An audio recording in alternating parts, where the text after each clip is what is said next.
give you an introduction to what the series is about and introduce you to our panelists as well. So this series is a part of our Sowing Seeds program created by National President Asase Obo in collaboration with the Alumni and Multicultural Affairs National Committee.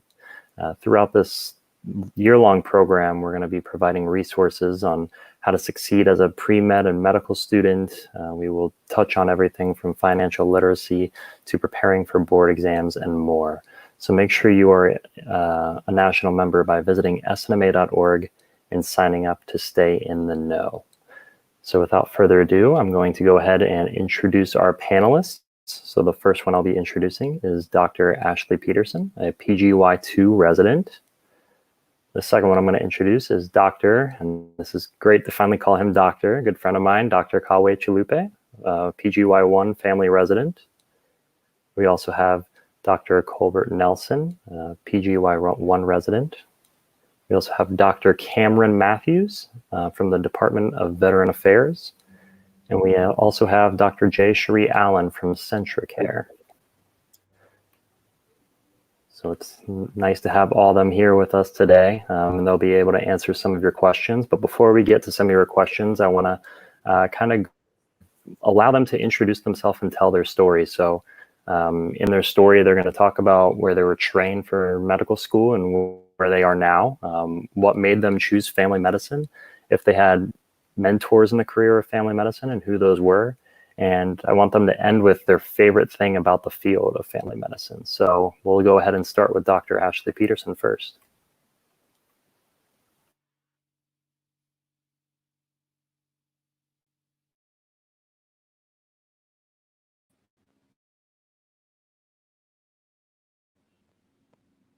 Hi, my name is Ashley Peterson. I grew up a military kid. I went to UNC Charlotte majoring in medical anthropology. And then I went to medical school at the osteopathic school, Philadelphia College of Osteopathic Medicine, their Georgia campus. And now I am a PGY2 family medicine resident at Morehouse School of Medicine in Atlanta, Georgia. And then what was the fun question? I'm sorry. So the next question was, well, what made you choose family medicine? So I chose family medicine because of the diversity in patient load, the diseases you would see, the OBGYN aspect versus the geriatric aspect and the peds aspect, and then being able to see people throughout their life because I like the continuity of care, something that you don't get in every specialty. And then I also really like outpatient work. So I feel like family medicine met all of those check marks for me. Did you have mentors in family medicine? So actually my mentors were all in pediatrics. I haven't thought about doing pediatrics at one time, but I also really love geriatrics. So I felt with family, I got best of both worlds. Awesome. That's great to hear. And then what is your favorite thing about family medicine? So my favorite thing is definitely the continuity of care. Being able to see a patient, saying like, how's your family members? Oh, how was your graduation? How is everything in your life doing? And a lot of times the medications that you're prescribing are the medications people take every day. Some of the suggestions that you give people do every day. And it's called family medicine because I think that you're really part of people's family. Some of my attendings have been seeing the same patients for 20 plus years. And I think that there's something magical and special about that. Thank you so much for sharing. We're going to now jump over to Dr. Chalupa. Hello, hello. So for me, so I'm currently at Dublin Methodist Hospital. It's a suburb of Columbus, Ohio. I went to Ohio State for my undergrad, and then I went to the Ohio University Heritage College of Osteopathic Medicine for medical school. Why did I choose family medicine? So I actually came into med school wanting to do surgery. And I remember kind of this long training I remember because our school does emphasize primary care to start as well, but I remember just kind of hearing the perks of, if I was to be a cardiologist one day, do I want to be in residency for like 6+ years? Do I want to be taking calls at 3 in the morning? And those are questions that kind of really ousted that for me. As far as family medicine as well, I like a lot of things in medicine. I know for me, when I finish, I plan to do a lot of dermatology, a lot of pediatrics. I want to take care of the whole family, and just I think with even my demeanor, family medicine just made more sense for me as well. As far as mentors in the field for me, so yeah, all of my mentors actually were family medicine doctors. I remember Dr. LaQuesta in particular. She never pushed me to FM, but I remember when I chose FM during my 3rd year, she was like, "That makes more sense for you overall." So my mentors kind of knew where I'd be headed just based off my personality and everything too. One of my favorite things about family medicine, I have a lot of them, but I think for me, the day when am taking care of that newborn, and then like 18 years or so later to hear about where they're planning to go to college or things like that, those are moments I can't wait for. Or just hearing about like, oh, you see my grandson, oh, you take care of my grandma, just really having that full effect on people. And even with my unique practice as a DO, getting to do osteopathy and work with my hands more than maybe a traditional doctor can. So those are some things I love about family medicine. Thank you very much for sharing. We're now going to go over to Dr. Colbert Nelson. All right, how's everybody doing today? Let's see. So I'm originally from Little Rock, Arkansas. I went to undergrad at the University of Tulsa. I got my master's degree in public health from the University of Arkansas for medical sciences. And then I graduated from William Carey University College of Osteopathic Medicine a couple months ago. Currently, I'm a PGY1 at the University of Missouri, Columbia Family Medicine program. Let's see, how did you choose? So I chose family medicine mainly because of the opportunities that are available to me. I really wanted to not shortchange myself in my training, be able to get a wider range of patients from, infants to geriatrics and everything in between, as well as some other opportunities, potentially like being involved in academics down the road, sports medicine down the road, leadership opportunities. And for me, family medicine was the best fit for that, as well as my background in public health. That just kind of led me to family as well. Mentor-wise, I had mentors both in family medicine and outside of family medicine. I kind of just gravitated toward whoever was my preceptor or whoever gave me an opportunity, and just tried to connect with them. So I had a sports medicine mentor. I had a neonatologist mentor. I had an orthopedic surgeon mentor, physical medicine, rehabilitation, OB-GYN, just a lot of different physicians that I could kind of talk to and bounce ideas off of. So for me, that was helpful, just getting a lot of different perspectives on things. And then favorite thing, I'd probably just go back to probably just a wider range of things that you would see. So we had our first day today as PGY1s, and I started off on inpatient pediatrics. And the next month, I'll be doing something completely different. And so just that range of patients and the range of pathology you'll see, just really rewarding looking back on like my journey so far. Awesome, thank you. Now we're going to jump over to Dr. Cameron Matthews. Hi, good evening, everyone. My name is Cameron Matthews. I am a very proud family physician, actually 2nd generation. So jumping to that question, one of my closest mentors is actually my father. I knew very early on that I wanted family medicine, and actually ended up even choosing a medical school that didn't have a family medicine department, even though I knew I wanted to go to residency in it. I went to Johns Hopkins for medical school. And really wanted to make sure I got trained with the best of the best as far as just what I could see in medicine, because I knew it would all be applicable to primary care.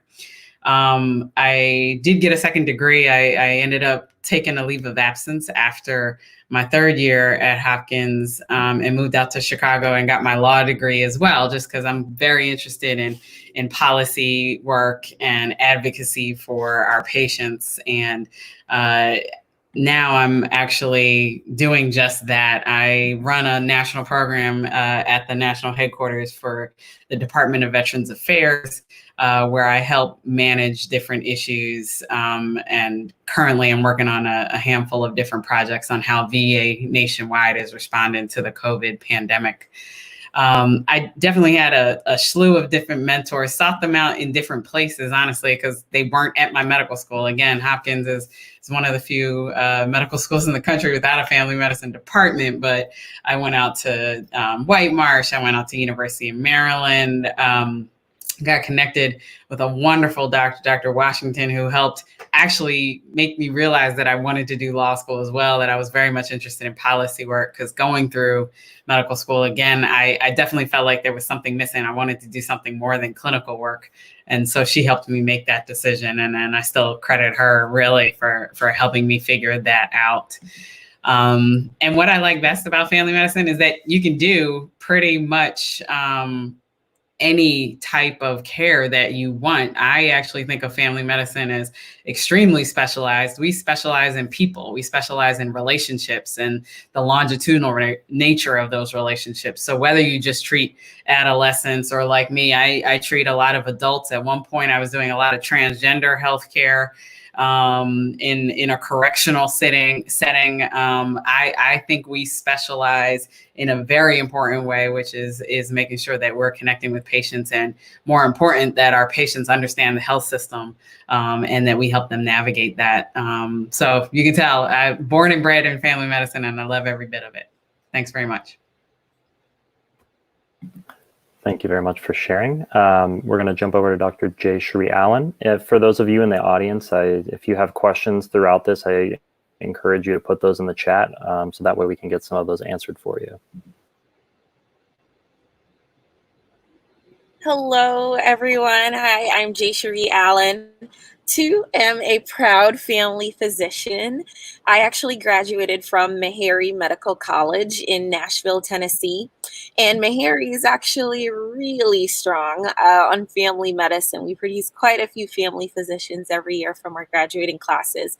So there's actually a lot of support, a lot of encouragement for me to go into family medicine. I actually grew up in New York City after I migrated from Jamaica. And I honestly did not know that family medicine was a thing. If you're sick, you go to the ER. That's kind of the way things were when I was growing up in New York City. But in Nashville at Meharry, I had wonderful mentors. I think of Dr. Millard Collins in Nashville at Meharry, Dr. Ruth Stewart, just thinking of some of the amazing family medicine physicians that I had the opportunity to work with in medical school, who just completely showed me the path. I recall an experience in my first year of medical school when we had to shadow one of these physicians, and I was working with Dr. Collins actually, and I recalled him trying to convince a patient who'd been seeing him for years that she finally needed a knee replacement. He'd done absolutely everything he could for her. He's helped her to manage it conservatively for years, but it just gotten to the point where she needed a knee replacement. And so she just spent so much time like asking him, like, is it okay? Tell me about this other doctor. Tell me like what's going to happen. And I just loved how much faith she had in him. Like she needed him to like really put his stamp of approval on her next move. And I was like, whoa, that's an incredible relationship to have with a patient. And when I saw that, I was like, yeah, I'm sold. Like I'm team family medicine.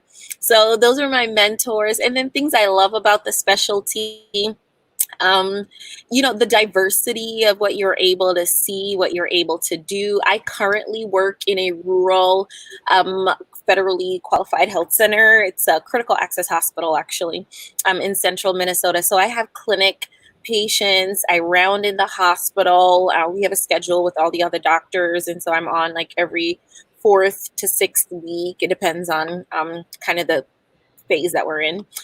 We have nursing home patients that I have to round on as well. And I help out in the ER sometimes if needed.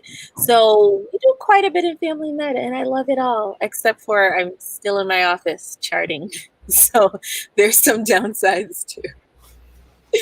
So thank you.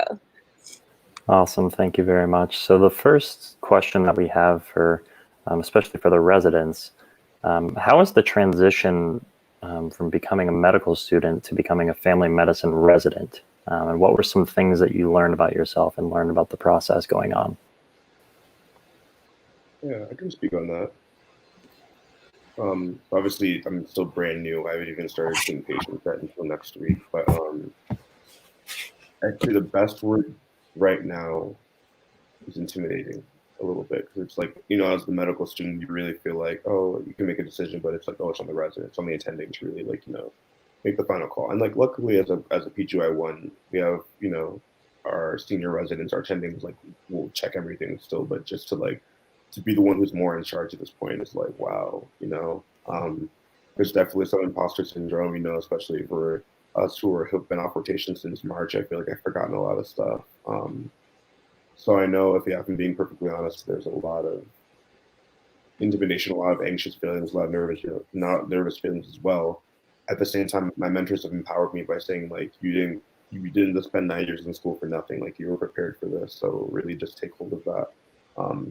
And I'm just really taking hold of what was told to me in the midst of kind of all the madness of COVID and stuff too. Happy to hear, like, even in Ohio in our clinic, we were doing 100% telemedicine a month ago. And I was like kind of thinking that I'd be training in telemedicine for, God knows how long. And I'm glad to see I'll be seeing real patients coming up as well. And even learning about the value of telemedicine as well, and the convenience. Patients love it, So just kind of adjusting to the time. I think my word of fear is going to be adaptable. So kind of adapting to whatever curveball things are thrown at us, because a lot will be out of our control, and that's okay.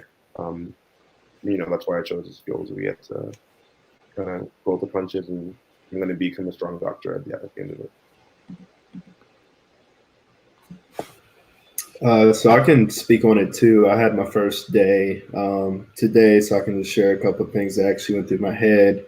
Number one, like the anxiety of going into your first patient's room and saying, I'm Dr. Nelson, not I'm student doctor, or it's your decision what to do with the patient. It's just very different. It's like was said earlier, just imposter syndrome a little bit. Getting paged for the first time, having to call a consult on another attending, you feel anxious because, you go from being a student and a learner to now you're labeled as a doctor, but the learning never stops. I've probably learned as much today as I've learned over the weeks and months I've had off from COVID, and I should have been semi-preparing. So, I would say just be confident with the transition. Any transition you make, there's going to be some bumps in the road, but you're in that position for a reason. Like, we were all matched and are at the residency we wanted to be because we deserve to be there. So just kind of, have that confidence in yourself, and everything else will work out. Great. And so we have another question that just came in through Facebook. The question is, what do you feel are some misconceptions about family medicine?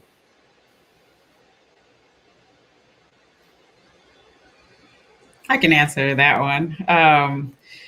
I actually had a faculty member, I guess it might have been my first year, because I knew early on, and I was still in classes, and he had asked one afternoon in between lectures what I was interested in going in, and I said family medicine, and he literally just squinted his face and asked why. And I just kind of shrugged it off, because again, I knew that was something I was interested in, and I said, no, I'm very much interested in primary care, and the rest of the globe actually practices family medicine as well too. And I just kind of walked away. So I was pretty assured of myself. But I think it's really, especially in some of the larger academic centers that don't really focus on primary care, there's this thought that it's just, general medicine, or that it's really just maybe your last choice when you can't make it into a specialty, that that you don't have to be as smart, that you don't have to score as high.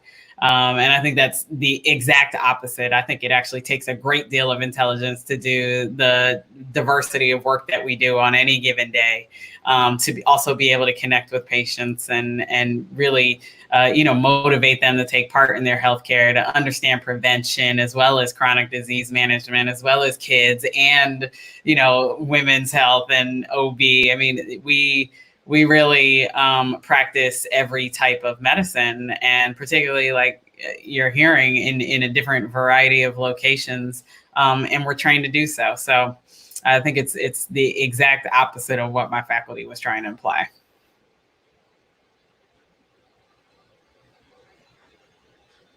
Yeah, I've had many people say, or if I tell them I'm going family medicine, they say like just family medicine.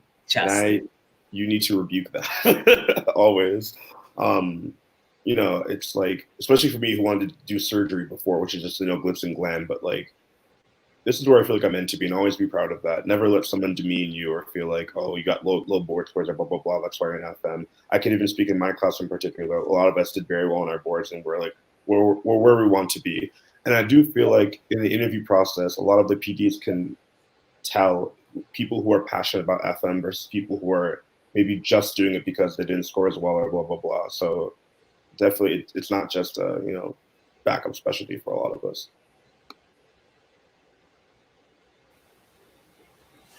I agree with that entirely, and even in practice now, I can tell you for patients, it is just so beneficial when they're able to like come see you for their annual physical exam. They're able to get their medications refilled. They can talk about their hypertension. They can have a conversation maybe about their diabetes, and then if you go through the checklist of, USPSTF preventive screenings, you can also do their pap smear. It is so convenient for a patient. So when you want to think about, doing what's best for our patients, or really understanding that they have lives, it takes a lot for them to have an appointment, at the doctor. It's like a day off of work or half a day off of work. It's a very anxiety provoking experience. Am I going to get bad news? Am I going to hear something I don't want to? It's really good to have that doctor who you have a relationship with, and you can get more than just one thing addressed at that visit. Great, thank you very much. The next question that we have here is regarding couples matching. What advice do you have for couples applying to family medicine and participating in the couple match?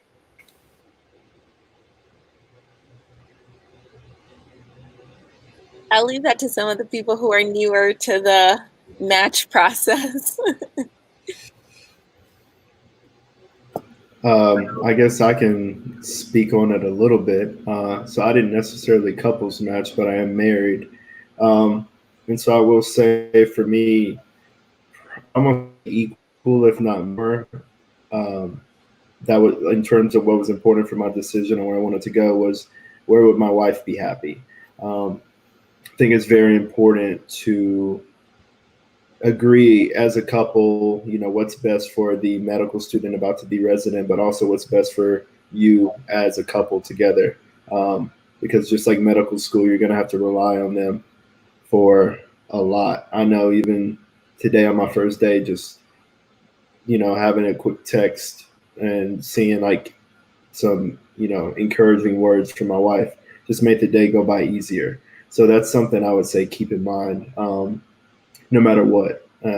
Adding on to that, I had some friends who couples matched, and I think it's just important to find where you both are happy and just agree on it. And yeah, I would just say just make sure both parties are excited for it. Don't pick something or try to sacrifice something if you can help it. I think that's pretty key.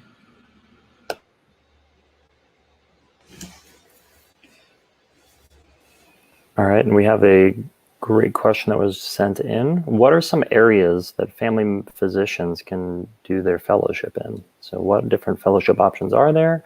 And are any of you considering going into a specific fellowship for you residents? I can jump on this too. if that's all right with everybody. So I'm currently very strongly interested in sports medicine. Um, you can do hospice and palliative care. I know a current just graduated fellow resident who's doing that at my academic center. I know you can do an academic fellowship as well. I'm not sure how many places offer that, but that is also an option. You can be a hospitalist. I know that some places offer a fellowship where you can be a pure internal medicine doctor, even though you should get more than enough training as a resident to be able to do that.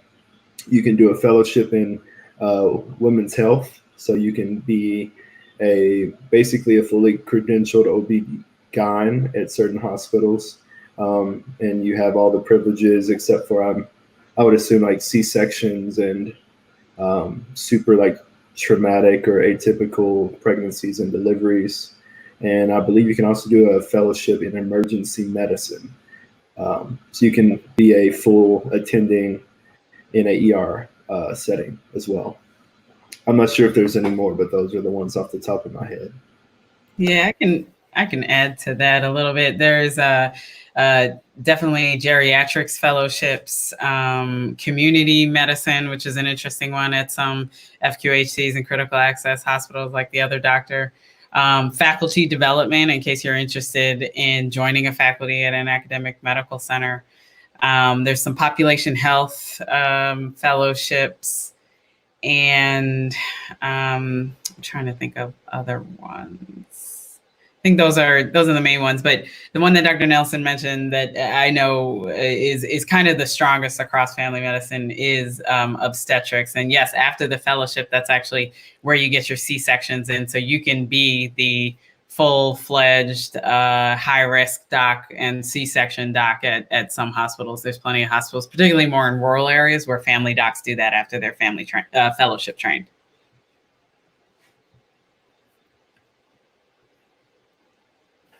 All right, and so we have another great question that came in.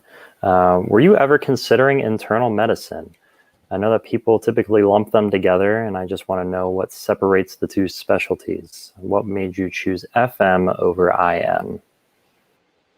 So I think there are three things that separate the two. So for example, I think one of the big things is what type of fellowship do you want to do? So if you want to do cardiology, family medicine does not typically, from my understanding, do cardiology versus internal medicine. That's the gateway towards cardiology.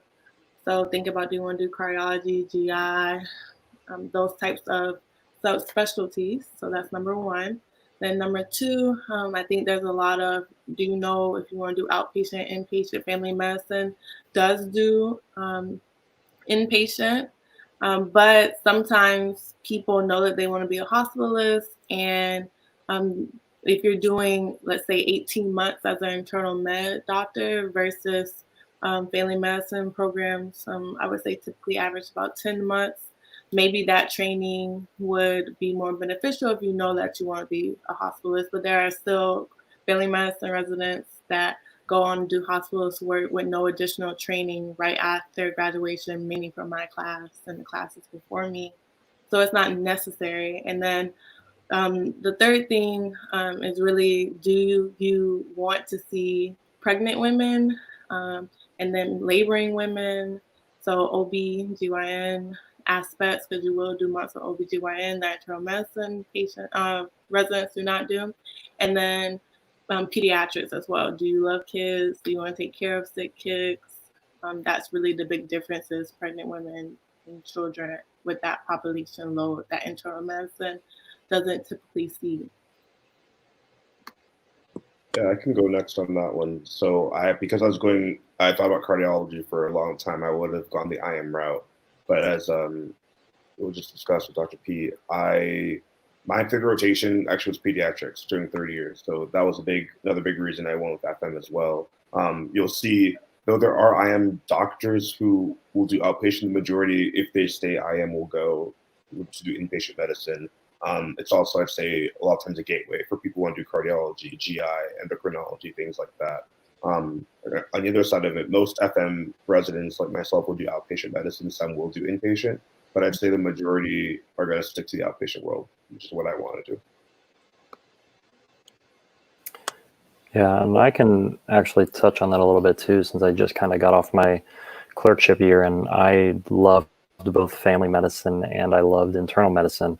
I kind of loved everything about third year, which I know some people don't, but I compared to first and second year, I absolutely love third year. And I kind of had to have a conversation with myself about what is the difference between family medicine and internal medicine. And okay, after thinking for a while, I was like, okay, well, here are the things that family medicine has that internal doesn't. Family medicine has pediatrics. So if you like pediatrics, then family medicine would make sense for you. Family medicine has OB-GYN. So if that's something that you like, that would make sense for you to go there as well.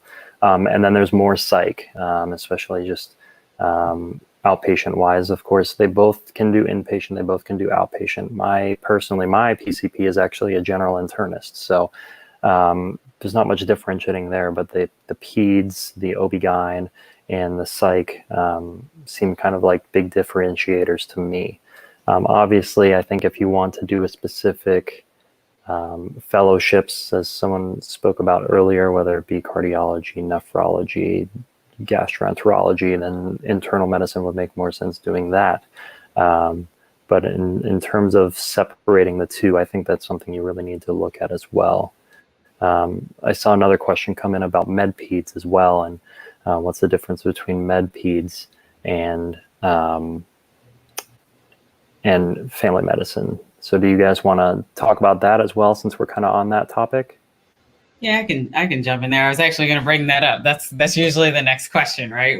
Why would you choose family over med peds? I think the point that you guys hit about your OB-GYN training and your women's health in general, because it's not just OB, but it's gynec, it's fertility, even a lot of other specialized care. You get the full gamut of OB training during your family medicine residency, where in med peds, you do not get that at all. Again, med and peds training itself are extremely inpatient focused, and most med peds, when they go into practice, choose one or the other. Most of them, not all of them. Where family medicine, you can really, choose what type of practice you want, and you are well trained to do so. But also when you get down to the nitty gritty of your actual training, internal medicine and even peds throughout your entire training, 3 years, the most you'll ever do is a half day of outpatient clinic a week. That's all you're required to do. The rest of your time is in the hospital, or perhaps in a specialty outpatient clinic. Where family medicine, you maintain continuity clinic at an increasing number per year. So you are actually trained to do high volume and high quality outpatient care. So again, it's really just a focus. What type of doctor you want to be? And again, family medicine is trained to do that outpatient care, that continuity of care, while also gaining the inpatient work, because of course you're required to do that during residency. It's just not the larger focus. Awesome. Thank you very much. And we got another question coming in. What qualities should one look for in applying for family medicine residency programs? So especially for those of you who are residents, when you were looking around at programs, what were things that were important to you and things that stood out to you? I left residency in 2018, but I can speak to this actually from another perspective. Now that I'm in practice, I'm just in my second year now of practice. And so in hindsight, the things that are really important once you start working out in the real world. So I think having an idea of how you like to structure your practice when you're done with residency, you don't need to know that, right? You can figure it out during residency. But if you have some idea, that would be very helpful, right? Do you want to work in a rural critical access hospital like myself, where you'd probably be doing a lot of everything, right? Well, do you want to be in an urban underserved environment? Do you want to be in an academic facility? Where you want to go kind of depends on the skill set or the things that you really want to get a little extra of in residency. So definitely you want to ensure that they have all the core stuff, right? You need a solid outpatient continuity clinic. That is very important. Not just rotating through the internal medicine clinic once in a while, but there's a family medicine clinic that allows you to maintain a relationship with your patients. That is absolutely huge. The next is you want to look into their hospitalist program. How exactly does your hospital medicine rotations work? There's a difference between first year, second, and third year, because third year you'd be a senior, first year the intern. How are those structured, right? Are they 24-hour calls? Do you have 12-hour calls? Is there like a night, person who takes over when you go home? Ask those details about your hospital rotation, because those are the two rotations that you're going to spend the majority of your time doing in residency: your family medicine continuity clinic and your inpatient medicine rotation. Then you'll have some of your specialty rotations that you'll have to go through. And then you have electives, and different programs have different number of electives and in different times in the curriculum. That's also important to ask, what options are available to you? Can you be creative and, offer your own elective that will help to support what you think you want to do in the future? That sort of thing is important. And super important to spend a little time in the ER too. So ensure that your program has some ER. The next big one is going to be OBGYN, which I'm sure other people are going to talk about too. The requirements to graduate for family medicine with OB credentials quite different now. Some programs, however, like mine, I trained at the Mayo Clinic in Rochester, has maintained their OB standards. You need a minimum of 40 deliveries to be able to graduate and certify to do OB under supervision once you start, and then you can graduate from there. But some programs have let go of some of those requirements. So you want to look into that too. Do you want to go into OB when you're done, or do you want to maintain an obstetric practice as well when you're done?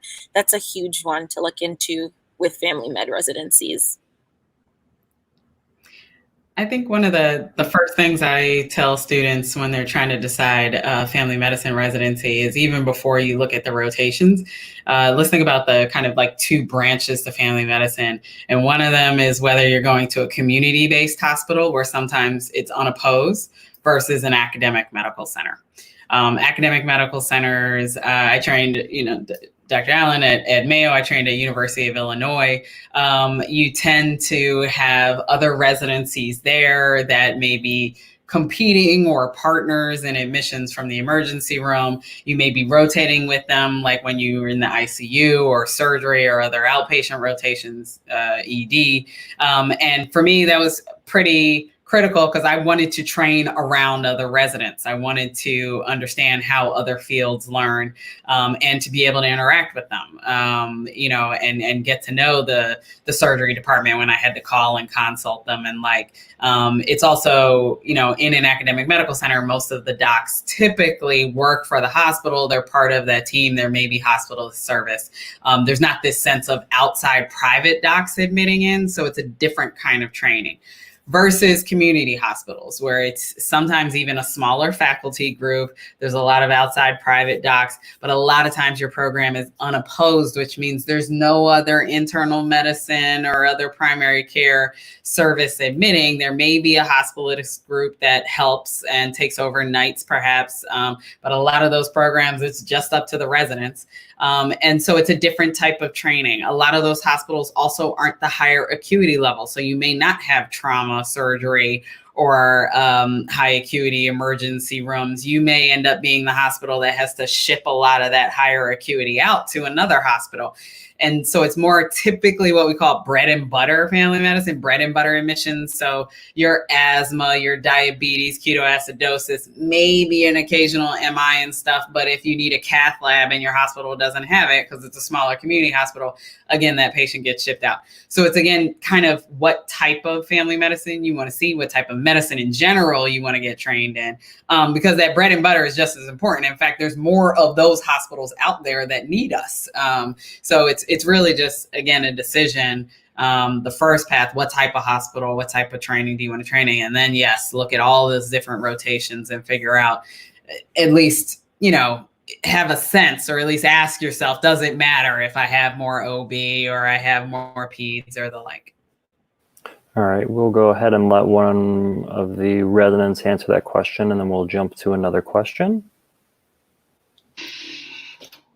I can answer this question. So I get this question a lot, and I have a lot of answers. So I'm going to try and keep it short, but these are like the top 10 things. So as Dr. Matthews said, is it opposed or unopposed? That's really going to change your training. So here at Morehouse, we do 1 year where we're opposed. So there's a surgery program here, there's a psych program here, there's an OBG program here, PEDS program here. But you do that during your intern year. So you're still learning a lot about not only what you want to do, but just your knowledge base. And so it's good to learn from a PEDS third year who's on your team for 4 weeks. And then once you go into second and third year, then we go to a community hospital that is unopposed. So you get kind of the best of both worlds, because the training that you get when you're the only doctor, the only resident, and you're attending on call, and it's you who's making decisions, is different than the training that you get when there is someone else on the team who this is their 8th internal medicine or 8th surgery rotation. It's just different. So looking at the training between opposed and unopposed programs, that academic versus community, and what you're comfortable with, because I know in a community base, they read their own X-rays, they often are doing their own EKG readings, and then sending it out and then getting a report back, which is great training, actually, which is what you want from a residency program. And then also looking at the leadership, I think that's a really big thing. If you don't like your program director, assistant program director, the chair, these are people that make decisions for you. You just want like-minded people. Looking at a program's mission, what if their mission doesn't sound like for example, some programs are really research-based in their mission. If that's not your mission, to each its own, but maybe it's not the best fit. And then fit is a really big thing. Like, do you get along with the residents? It's going to be really hard this year because of the virtual method that we're going to now. But do you get along with the residents?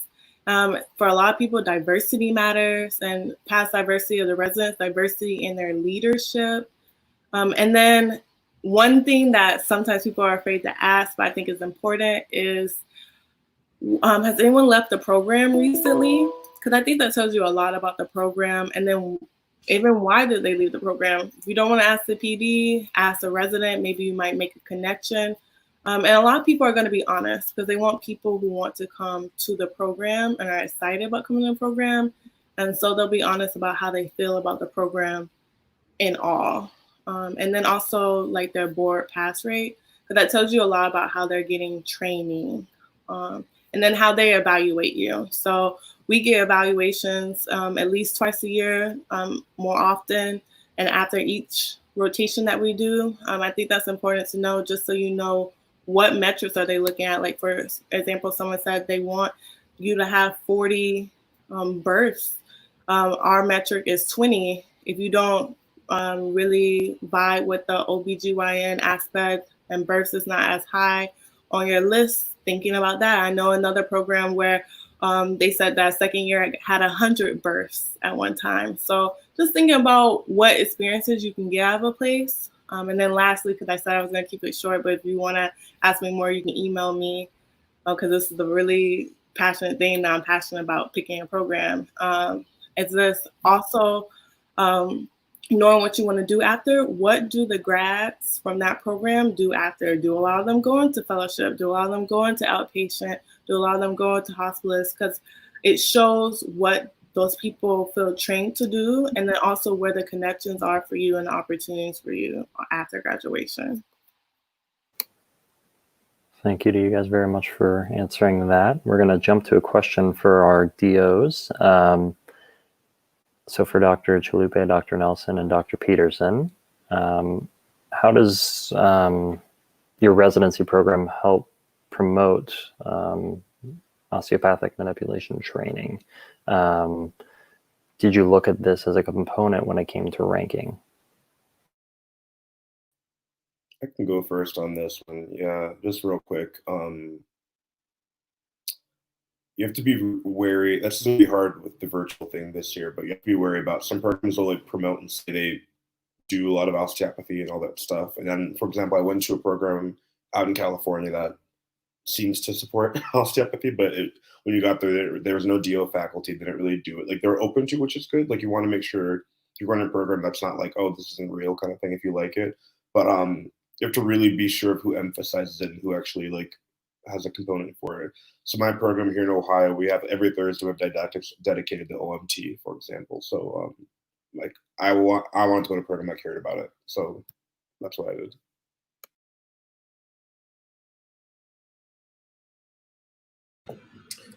For me, I wanted to go to a program that had a good amount of it, but it wasn't a main focus, if that makes sense. I think it's going to be important for me as I, enter as an attending down the road. I want to keep certain skills in mind for me and for my patients in the future. But I also didn't want to weigh that area and have it weigh more or less than any other areas. So my program, they focus on OMT. There's an OMT clinic. There's DOs on staff. They're half my class. Out of 14 residents, half of us are DOs.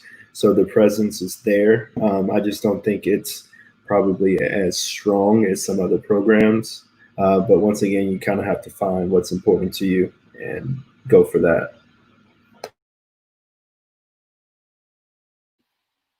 So for me, OMT was not a deal breaker. There were other things that were higher on my list. I cared about it. I actually interviewed at multiple DO schools, but no one could give me what I felt like I got at my number one, which was Morehouse. So those aspects that Morehouse had just outweighed the OMT, even though I really love OMT. I believe in it. It just did not outweigh some of the other things on my list. And that's what I'm saying. Like, you have to prioritize what matters to you. And then the next question we have is kind of having to deal with the whole COVID-19 issue. So for students who are not able to do away rotations due to COVID-19, how should they go about getting a feel for the program to see if they are a good fit if they can't visit those schools, those programs in person? And I guess I can add to that as well as virtual interviews. How are you guys think, or I guess what are you guys thinking about not only no away rotations but possible virtual interviews in terms of getting a good feel for a program? Ciao. That's the one thing I remember. I was very upset about not getting graduation this year. When I heard y'all have to do the virtual thing, I was like, you know what? Like, I really feel for you guys because I know people like me. I feel like I shine in person, so I can't imagine the virtual. But you have to make the most of it. There's nothing you can do about it. So I'd say what I would do if I was in that situation, I would make sure I was getting like resident contact information too. So like past, before the interview, or even after. Can I chat with the resident and be like, hey, like what's like the nitty gritty? Like give me like the lowdown about like how the program is and really getting more of a feel for it. Because you really just have to. It's just like think about virtually. Programs will probably have more interviews, so it's like there's going to be a bigger pool for everyone too. So it's like I know my big focus is how do you want to stick out in particular? You want to make sure you're remembered as well. So really just like take advantage of your networking, take advantage of your contacts, and really make sure that you are really showing interest because there's going to be a lot of people. It's going to be very tricky. It will be weird being on the other side of it for me, but I guess I'm gonna really see from our interviewees next year, like who was really interested, who's kind of like keeping their head in the talk or whatever, and yeah, just make the most of it. It's gonna be challenging, but you guys are gonna make it through.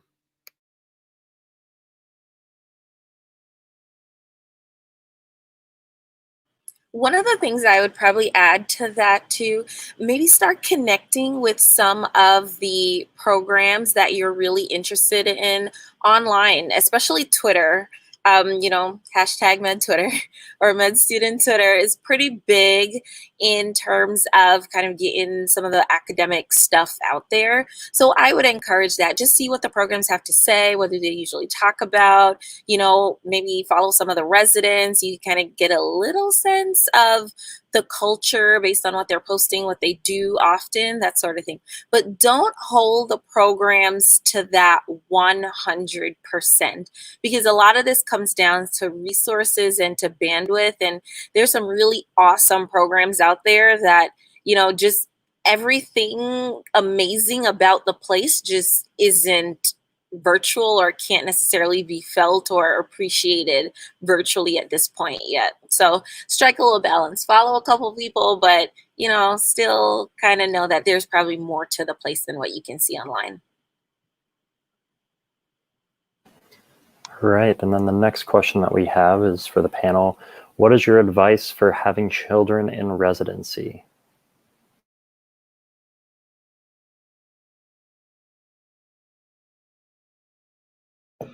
I can try to go first. So disclaimer, I don't have children yet, but that is something I want to have happen while I'm in residency. What I've heard from numerous mentors is there is no ideal time. There's not like some perfect grand moment in time where you can say, hey, I'm ready to, be pregnant with my partner and, go through the 9 months of, carrying the child and all that stuff. Like there's no perfect time. So for you, just making sure that you and your partner, whoever that is, they're comfortable with, your barriers to potentially being as involved as you want, because residency is a job plus some. I'm only on my first day, but from what I've been told, it's going to be a very busy 3 years. But if, everyone's all thinking the same and you think you're ready for it, I mean, because I want to go for it, I say just go for it. But hey. In my residency class, there were 9 of us, four women, 5 guys. Of the 4 women, the other 3 had children in residency. I didn't. They did. But from them being close friends, a couple things I could tell you from their experience. One, especially as a woman, it's a little different, right? You're the one pregnant for 9 months. You're the one experiencing some of the issues of pregnancy, and you'll be the one going into labor and need to take a little more time off. So a couple things, you need a support system. So there definitely has to be something or someone in place to be able to help with your baby after you have your baby. So whether that's, a friend or a family member who's coming to maybe stay close by, or you have babysitting close by, or you have a good support system, church family, something, but you need a support system to help to care for your child. I remember this became quite an issue with overnight call with a couple of my co-residents. The other thing, it's no one asks about this stuff up front. We're not supposed to. So no one's supposed to ask that, by the way, in any of your interviews. That's an illegal question. But it's super important, though, that if you are thinking about it, if you have mentors in your residency program or people you trust or confide in your program, it's not a bad idea to reach out to them and maybe just talk to them on a personal level, ask them to keep it private, but get some feedback. There's no good time to have a child. I totally agree with that. But there are some better times than other times, if you get what I'm trying to say. So yeah, I would suggest those 2 things. Have a support system. And if you have good mentors in your program, just confidentially ask for a little advice. All right, and then we have 2 more questions. This one is it possible to work on research while in residency and during rotation? And this is coming from a non-PhD student. So actually, it's a requirement. I mean, not a full-fledged project to the point of publication and the like, but usually some level of a quality improvement project, which is usually considered a step down from residency. But you are, from research, but you are expected to have some sort of academic project where you're doing some sort of evaluation and investigation. So it's not to the level of being in a project full time. You are still doing your continuity clinic and potentially even other rotations, depending on, again, your program and whether or not you can even use some elective time. But yes, it's totally possible and actually required.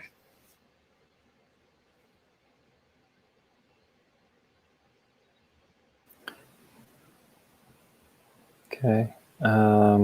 We actually got this question already. We're going to go ahead and jump to another question regarding how many residencies did you apply to, and how did you decide on your rank? So I applied to 30 programs total.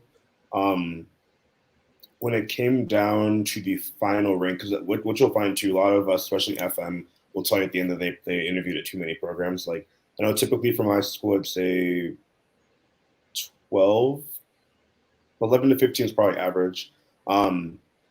And what you'll find is I actually had like a whole score sheet of like different things that are important to me as far as how I ranked programs. But at the end of the day, it's like, for me, the top score wasn't the program I ranked number one. I feel like what's important helped really to define a lot of the back programs, like how I ranked like maybe 3 through 3 to 10. But go with your heart as far as what you think your top program will be.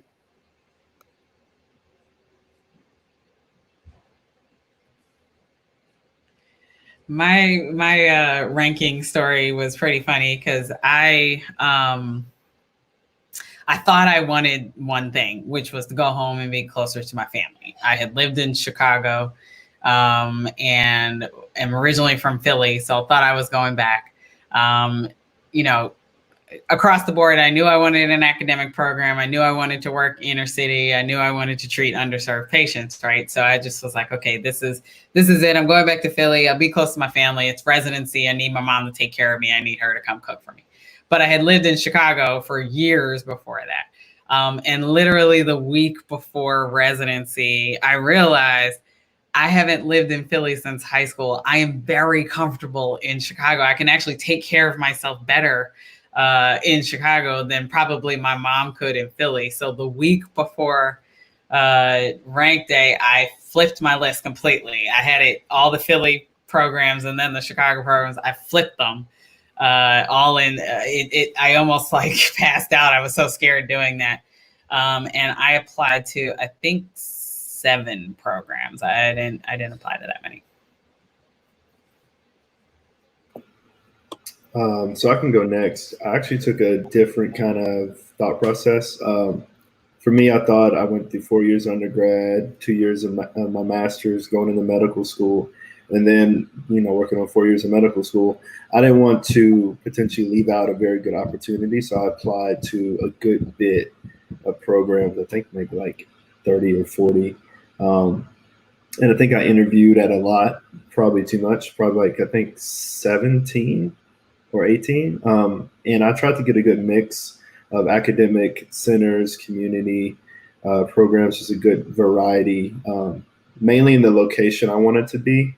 Once then, as was kind of mentioned earlier, I just kind of had a big spreadsheet of everything that was important to me in terms of opportunities, even down to places to eat in each city. Like if they had my favorite restaurant, or if they had my favorite, grocery store, just little things like that to really kind of zero in from there.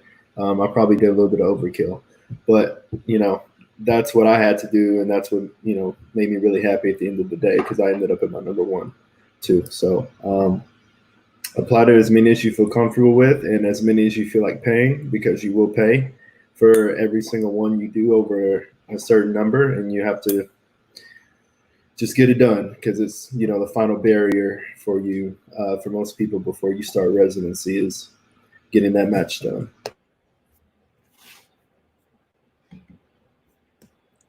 And I had a similar story, and I didn't end up where I thought I was going. So I lived in Mount Vernon, New York, which is like right next to the Bronx. So my experience in medicine has always been at Montefiore, Jacobi Medical Center in the Bronx. That's where I did all like my shadowing, all that kind of stuff. That was my intro to medicine.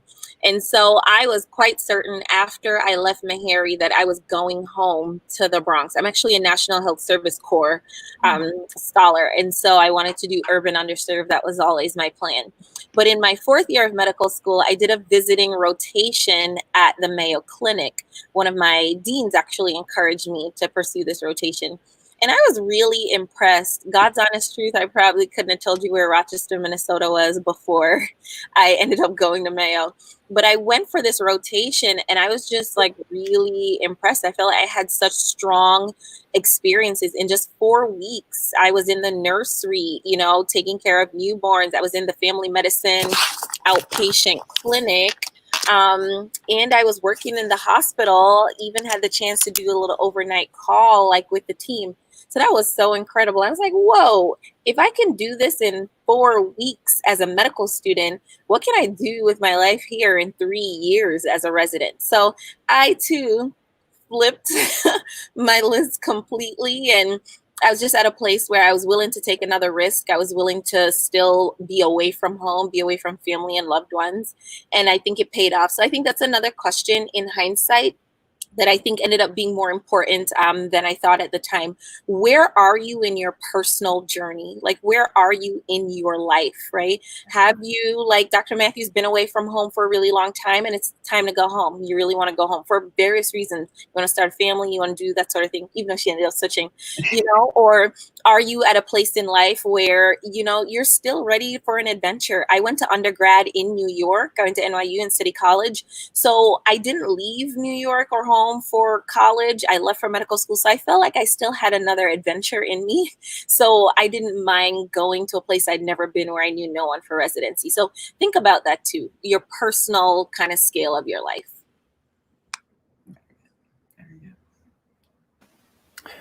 All right, everyone. So I just wanted to point out that the survey is in the comments for those of you who wanted to do that. I'll also put it up on the screen. So thank you again to our amazing panelists. We appreciate your support of the SNMA and our membership. So again, for those of you in the audience, please scan the QR code or use the link in the chat and give us some feedback so we can continue to create some useful programming for you. I also wanted to highlight the See Us campaign. So the See Us campaign aims to give imagery behind the fact that racism is a public health crisis. The recent murders of our Black brothers and sisters are a clear reminder that this nation is built on the backs of the oppressed and the belief that some humans are of less value than others. As future physicians, we will be treating patients who have been negatively impacted by these traumatic experiences and are dealing with the consequences. We stand united at the forefront of defending unity and defending humanity. The SNMA has been committed to supporting current and future underrepresented minority medical students and addressing the needs of the underserved community since its inception, and will continue to do so.